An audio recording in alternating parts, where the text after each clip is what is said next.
Hello, wondrous ones. Darren Austin Hall here, talking about the rise of the sacred warrior. So in just over a week time, I'm actually hosting a free by donation concert at Beach United Church in partnership with Beach United, actually, called The Rise of the Sacred Warrior. And I want to talk about that a bit, not just the ceremonial concert, which is by donation, but to just talk about the warrior archetype as well, because it's been something that's been infusing my life in a very powerful way of late. I'd like to show off my new threads. This is my new top from a beautiful company called Lunified. I believe is based in California. This is called the Eagle Warrior shirt. Really like the vibe with this, and I'm very connected to the eagle spirit, especially during my spiritual warrior training, which I undertook many moons ago now. But I had the honor of spending 2 years with a Mohawk elder and her council, training to be a spiritual warrior, and that was my first taste of what it all meant. And what that entailed was groups of men and women going up to some very sacred land near Toronto, near Six Nations. And each month we'd meet up and we'd do sweat lodges, and we'd receive teachings, and we'd do fasting. And it was an incredibly disciplined practice. This particular group had a sacred fire that had been burning for 7 years non-stop by the time I got there. So it was remarkable to witness spiritual people with such incredible discipline, something that I'd only read about in kind of legendary tales of ancient mystics and such, but I'd never seen that in my own life, and that was deeply inspiring. And it was around that time that I started to undertake spiritual disciplines to such a degree. I had been working actually in spiritual discipline way before, but never in a community. It was always something I'd been doing alone. And it was there that I discovered how important it is to have disciplines in one's life, to forge consistency in one's practices of honoring and prayer and meditation. That was a very powerful time. But I've always found the warrior archetype it's very connected to spirituality. In fact, I think a lot of spirituality gets a bad rap for being some kind of fluff, for being something new agey or new cagey, as my friend Jesse Stewart would say. But if you've ever really delved deep into spiritual practice, even something like Vipassana, which I know is very common these days. I have not done Vipassana, but I've done my own practices. And you know that spirituality is not an easy road. It is about forging connection with spirit being the unified field, if you will, the omnipotent, immanent field of intelligent, we'll say energy, but it's more mysterious than energy. And to forge connection with that day in, day out, even moment to moment, is precisely what true spirituality is about. It's an honoring and a devotion to that field as well, acknowledging that when one connects to spirit and sort of steps away or steps deeper into oneself and gets beyond just the egoic discursive mind, one knows one has access to a whole wellspring of spontaneous wisdom, insights, a lot of integrative faculties actually of the mind. The egoic consciousness is very much dualistic, creator of conflicts, which can be good when one wants to classify things, make comparisons, which can be useful for analysis. But when one wants synthesis, that requires a connection to what some Buddhists call the big mind, which is more connected with the heart field as well, integrating the tool of the intellect. And it's there that synthesis happens, that things unify. And that's really one of the hallmarks of being spiritual, is being connected to that deeper state of consciousness. And that takes commitment. And why it takes commitment is because we live in a world that is very anti-spiritual, if you haven't noticed. One of my first inspirational teachers, never met the man in the flesh, Samuel O. Var, a Gnostic teacher from Colombia. Now, I know he has his own controversies around him. Very provocative teacher in some ways, but an incredible dynamo of esoteric knowledge. And I remember in my early 20s, after I had had a spiritual awakening, I studied Samuel's teachings very deeply, especially in the 3 years that I lived in China. And I'll never forget one of the things that he said was that daily life will utterly destroy you if you don't push back against it with your spiritual practices. And what he meant was something hearkening to what you'll find in the canons of Taoism or even Buddhism, but particularly a lot of Oriental knowledge. You'll hear this talk about watch out for the world. Don't become too worldly. And these cautions are pervasive across the Eastern Enlightenment teachings. And they're not necessarily talking about the natural world at all. They're talking about the civilized social world. And what Samuel is trying to say is that when you look at the world of humanity that we've created, it is a world that is primarily engineered by leaders and tyrants and despots, even elites, who perhaps don't have the spiritual interests of humanity in mind. And a lot of ignorance has gone into the creation of our cities, for example, in Western civilization. When one looks at predatory capitalism, for example, this is not a unified system that works with the world, works with equanimity of peoples. It very much stultifies, actually, evolution and growth. This is something that's been on my mind of late in a tremendous way. I've been still sort of in the throes of dealing with rectifying and healing my sexual nature, and also just coming to terms with lackadaisical patterns in my life and lack of discipline in certain ways. And I realized that if I don't get myself into daily spiritual practices of meditation and other disciplines, that the world will just entreat me to watch mindless TV shows and listen to brain-numbing pop culture with or pop music with all kinds of strange sexual subliminal messages, eat foods and such that are unhealthy, live in a world that is polluted on almost every level, physically and metaphysically. And I don't mean to be overly sordid about all these details, but something about the warrior archetype that I've learned is that the warrior archetype gives you a very sober acknowledgement of where things are. It assesses the battle before us. And I think for anyone who has truly unplugged themselves from the matrix of their social conditioning, there is a kind of horrific moment of just seeing how messed up the world has been constructed by the current level of human consciousness. Eckhart Tolle, one of the great spiritual masters of our times, even says this in his preface pretty much for The Power of Now. He diagnoses that collectively humanity right now is insane. So we are dealing with mass psychosis. So how do you deal with that? Well, that's why the warrior is important. As I've learned from the books of Robert Moore and Douglas Gillette, King, Warrior, Magician, Lover, and their singular texts, The Warrior Within, and so on, one thing that sticks out for me is they say the warrior always gives you a fighting chance. It's that aspect of our beingness, cosmically coded, I should say, such are the archetypes. They are literally the way human consciousness expresses itself in general categories of expression, personality traits and such, but even deeper than personality.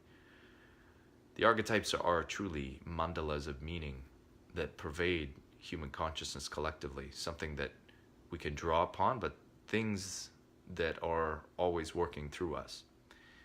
And the warrior archetype says we always have a fighting chance, especially when our backs are against the wall. And of course, we see archetypes pervading the mythologies of our story, whether it's Lord of the Rings with the hobbits in the face of impending doom and this incredible tyrannical force of Sauron and his armies of darkness, courageously, brazenly even, leaps into that adversity of destroying this ring.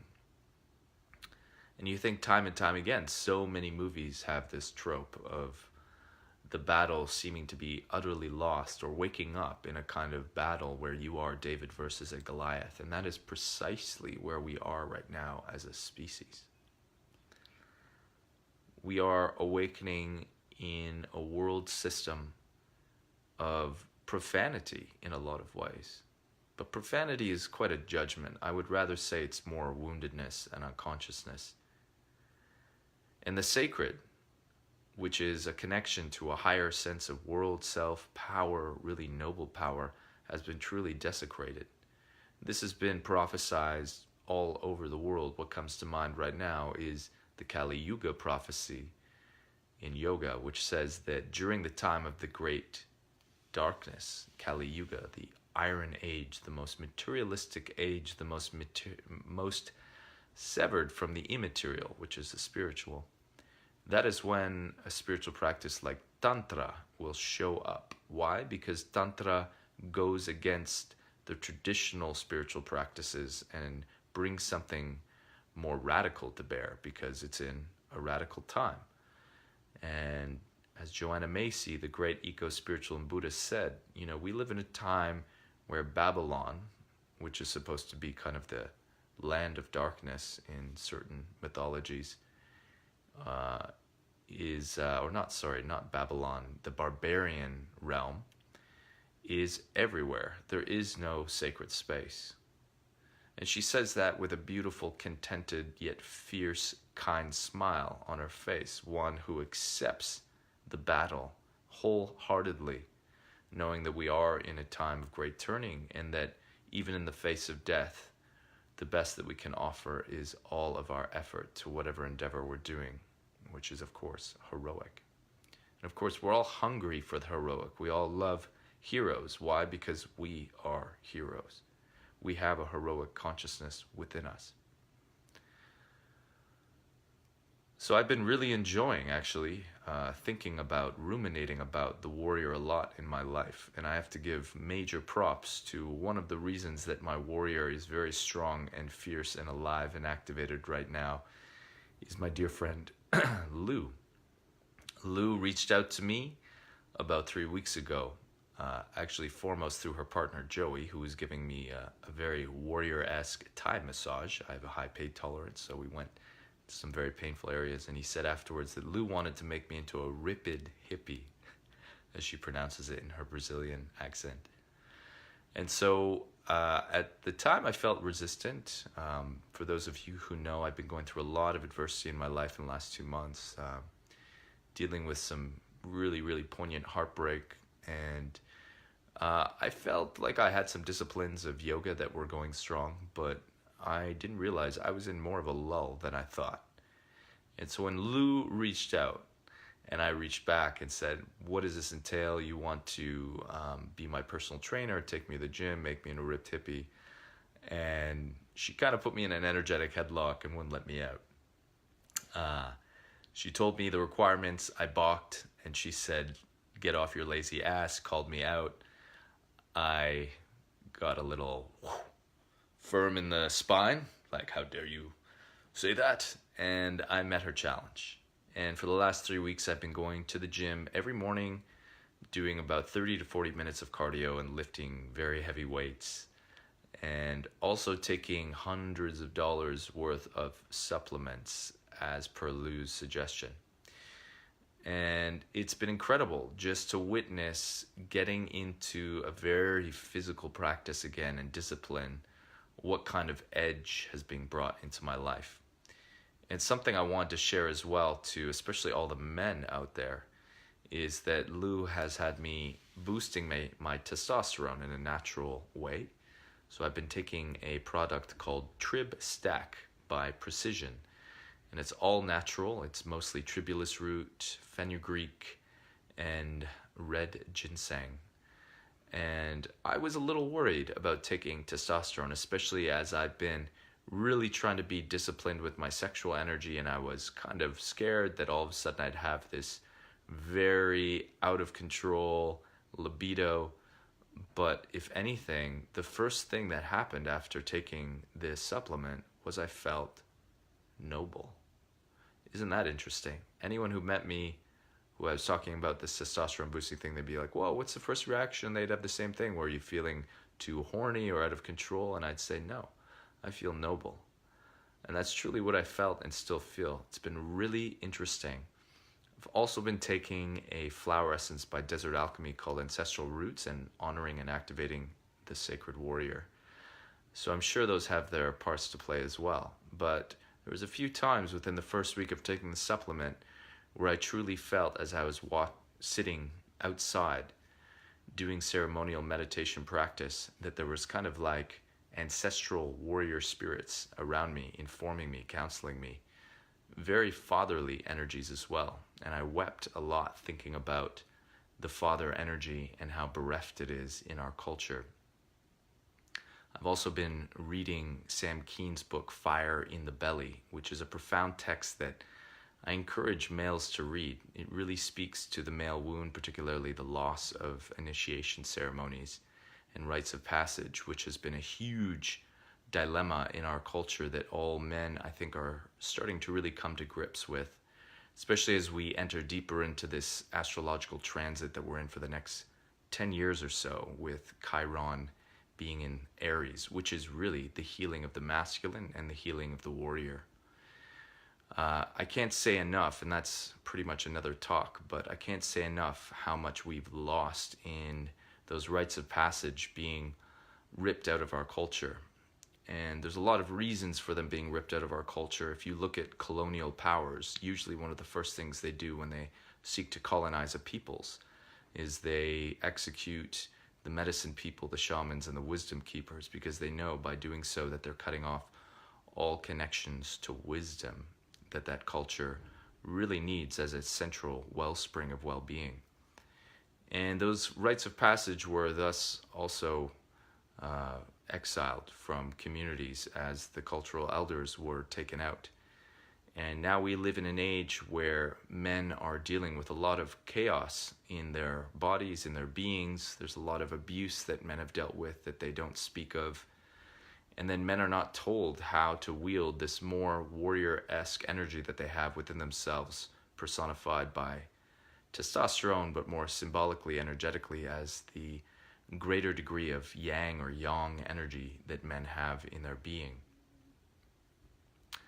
And that's why it was very important for these rites of passage to be brought online for men, especially when they hit young adulthood, or rather entered out of puberty, and their physiology started to activate all these masculine hormones in them in a tremendous degree, much like women through the same time will be activated by their moon time.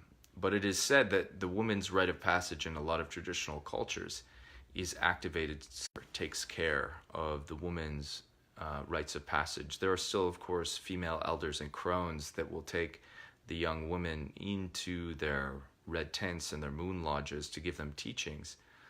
But for the most part, women were said to be activated specifically by nature itself. But for young boys and growing into young men, something more participatory had to take place. The men really had to get involved in their lives to take them away from the arms of their mother, which is an interesting thing to look into, emotional incest between mothers and sons, to rip them away from the nest of that nurturing, and then take them into the forest, usually into the wild, into the wilderness, to put them through harrowing disciplines that would entice and activate more of this warrior personality online. One of the reasons I think this was also integral is because if you've ever studied Chinese medicine to any degree, you know that yang is fire. It's a fiery energy. It's very uncontrollable at times and unwieldy. And a lot of the initiation ceremonies that men had to go through were painful, very disciplined, because they saw to it that to truly take this yang energy and point it along truly constructive lines of development, you had to really activate it, much like I'm experiencing right now, going to the gym again every day and lifting heavy weights. There's something noble that just instinctually starts to happen in that activity. And of course, men and women can feel that.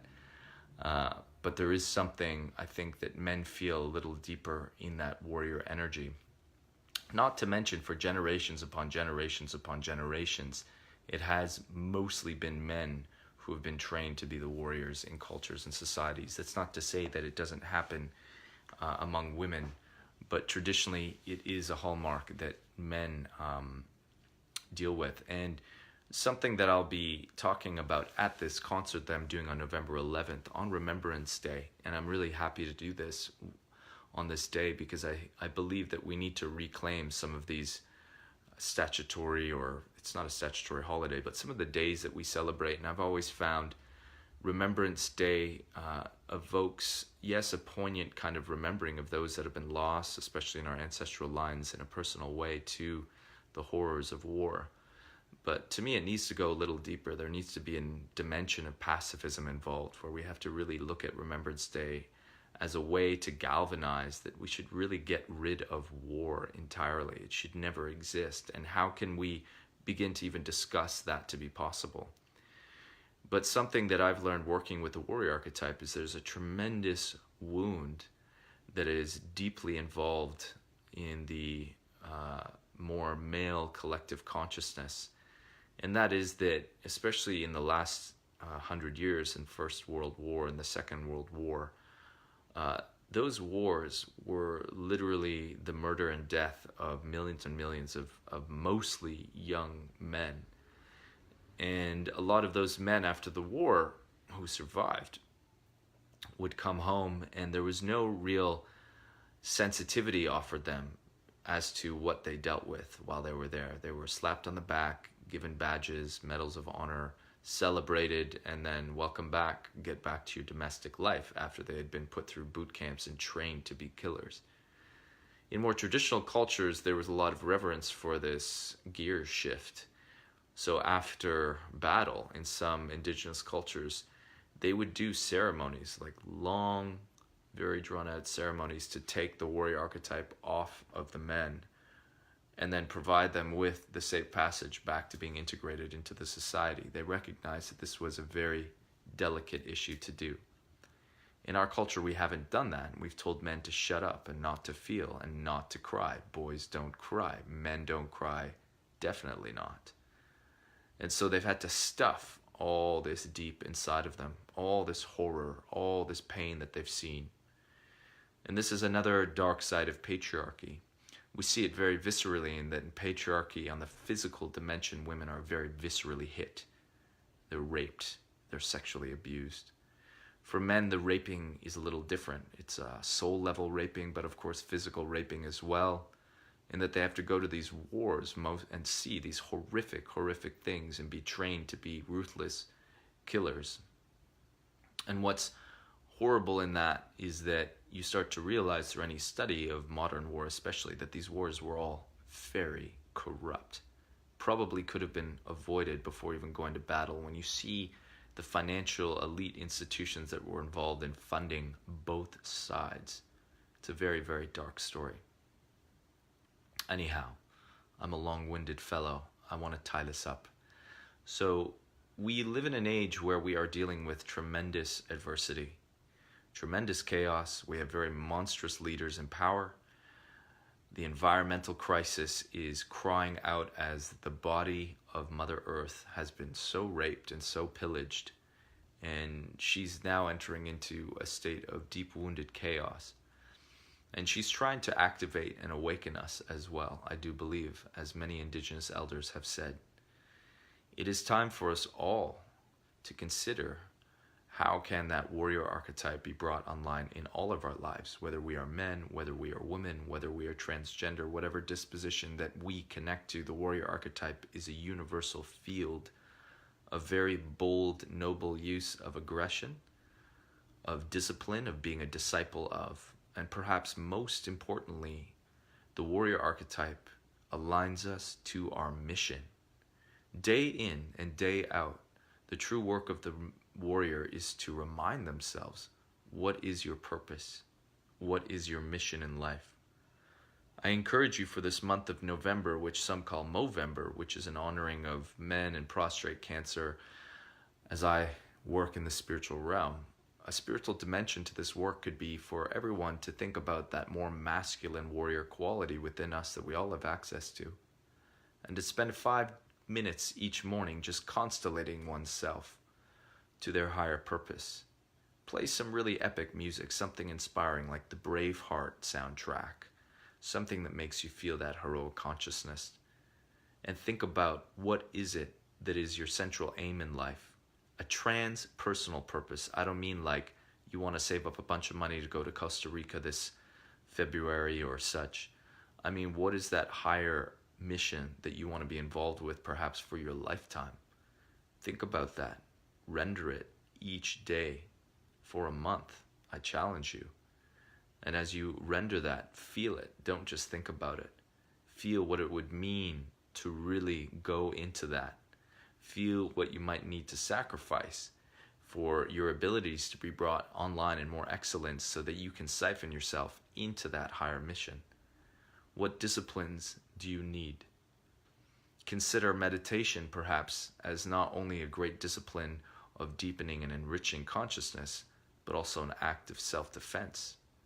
For the true spiritual warrior knows that when they meditate, they are not just simply keeping their mind one-pointed like a laser, but they're also keeping guard and watch over the citadel of their heart, the more bigger temple of their awareness. For they know, as the great shaman teachers have told them, that not all of our thoughts are our own, and that our consciousness is much more of an open channel, and that there are not necessarily the most nice entities and beings who try and get into our mind and plague us with very confusing thoughts that we over-identify with. The image makers, as they call it in some indigenous cultures.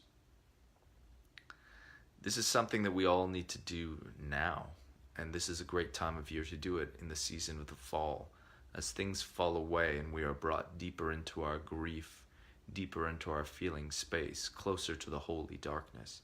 This is a time to galvanize our strength and our power, especially before the prospects of the annihilation of not only our species, but many species in the world. This is a grave time, but it's particularly those grave times, as I mentioned at the beginning of this talk, that the warrior gives us a fighting chance, that the turning point happens, that point in the movie where you think all hope is about to be snuffed out, and for some reason, some radical heroic endeavor is suddenly brought online out of nowhere through the main characters. This is but a symbol for our human soul, the resiliency of our soul. And we have tremendous capacities that we can hold to and that we can draw upon in this age. I'd like you to think in this final closing remark about one of my favorite quotes ever spoken by a human being. Will Shakespeare said, "Sweet are the uses of adversity." When you think about that quote, think about all the adversity in our life right now and in our world. And imagine if all of this adversity is for some reason happening to awaken us precisely to this greater glorious nature and strength that we have, this noble power that has been lying dormant, that has actually been sedated by a world system that wants the radiance of our true humanity to be dim, that wants our power to be incredibly limited and oppressed, that wants us to be divided amongst ourselves and not unified. How can we bring in that warrior consciousness to inspire us to greater heroism in our lives, in our world? This is the call before all of us right now, and I invite you to heed it with me. If you want to join for more nourishment on this level, November 11th at Beach United Church from 4 to 6 p.m., I will be there with some beautiful fine friends holding a ceremonial concert. We'll be doing a sound bath. I'll be doing a deeper talk on the warrior archetype, and we'll do a grief ritual for those we've lost in war, as well as a closing collective free chant to peace. Space is limited, and there's already, I think, about 65 people who have snatched up tickets. It is free by donation, but you do need to get tickets on Eventbrite just to give us a sense of the numbers. So do look online. I'll link it after this talk is done as well, but it's called The Rise of the Sacred Warrior. So I'll stop there. Love you all so much, and I believe in all of you so much. As I've said often, the greatest gift in my life has been just people. Just seeing people's stories, seeing people's resiliency, seeing people's beauty and their gifts. I just love humanity and human beings so, so much. And I know that there is so much glory within us if we would just get into that warrior energy and forge and break those cycles in our life that are vitiating our power. There is so much we can unfold into. I believe in your strength. I believe in your nobility. I believe in the human spirit. And I believe that we've just seen a small smidgen of its glorious potential. So let us be the maximizing of our magic. Let us be the evolution of the revolution, pulling out from inside to outside to share with the world all the great beauty of our ancestors being called forth to activate us in this nexus of a moment, in this mandala meaning that we are. Mighty blessings to you.